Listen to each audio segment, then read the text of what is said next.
অন্তর্বর্তী সরকারের আইন উপদেষ্টা অধ্যাপক ড আসিফ নজরুল বলেছেন, এই সরকার এসে ভারতের আধিপত্য থেকে বাংলাদেশকে মুক্ত করেছে। ভারতের যে আগ্রাসী একটা ভূমিকা ছিল সব জায়গায়, সেখান থেকে স্বাধীন কণ্ঠে কথা বলতে পারছে। শনিবার ১০ জানুয়ারি দুপুরে রাজধানীর সিরডাপ মিলনায়তনে সেন্টার ফর গভর্নেন্স স্টাডিজ সিজিএস-এর আয়োজনে অনুষ্ঠিত রাজনৈতিক দল, মানবাধিকার এবং মত প্রকাশের স্বাধীনতা শীর্ষক পলিসি ডায়ালগে তিনি এসব কথা বলেন। আসিফ নজরুল বলেন, অবশ্যই সমালোচনার কিছু কিছু যৌক্তিক দিক আছে, কিন্তু কিছু ক্ষেত্রে সমালোচনাটা নির্দয় পর্যায়ে চলে যায়।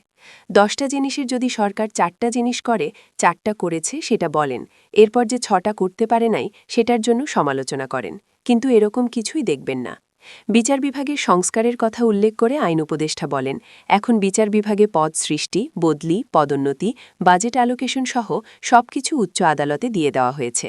এটা কি সংস্কার না? রাষ্ট্রের এত বড় একটা অঙ্গের বাংলাদেশের ৫৪ বছরের ইতিহাসে এটা কোনো সংস্কার না?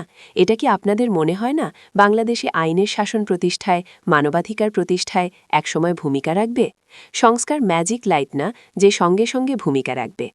তিনি বলেন, আমরা একটা গুম কমিশন করেছি, এটা অসাধারণভাবে কাজ করেছে।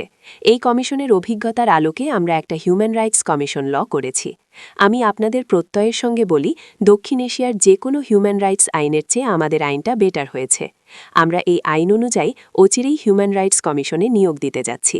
এটা কি কোনো সংস্কার না? আমাদের এই বিপ্লব পরবর্তী সময়ে প্রত্যাশা ম্যানেজমেন্ট একটা বিশাল ব্যাপার হয়ে দাঁড়িয়েছে। অন্তর্বর্তী সরকারের আরও কিছু কাজের বিবরণ দিয়ে শ্রোতাদের উদ্দেশ্যে প্রশ্ন উত্থাপন করে আইন উপদেষ্টা বলেন, আমাদের যে রিজার্ভ বেড়েছে, আমাদের যে মুদ্রাস্ফীতি নিয়ন্ত্রণ আছে, আমাদের যে ব্যাংকিং খাতে ভগ্নপ্রায় বিধ্বস্ত ব্যাংকিং খাতে শৃঙ্খলা এবং আস্থা ফিরে এসেছে, এগুলি কোনো সাফল্য না? আমাদের যে ২০,০০০-এরও বেশি হয়রানিমূলক মামলা, যেখানে প্রায় ৫ লাখ আসামি ছিল বিরোধী দলের, ভিন্ন মতের, সেই মামলা প্রত্যাহার হয়েছে, এগুলি কি কোনো সাফল্য না?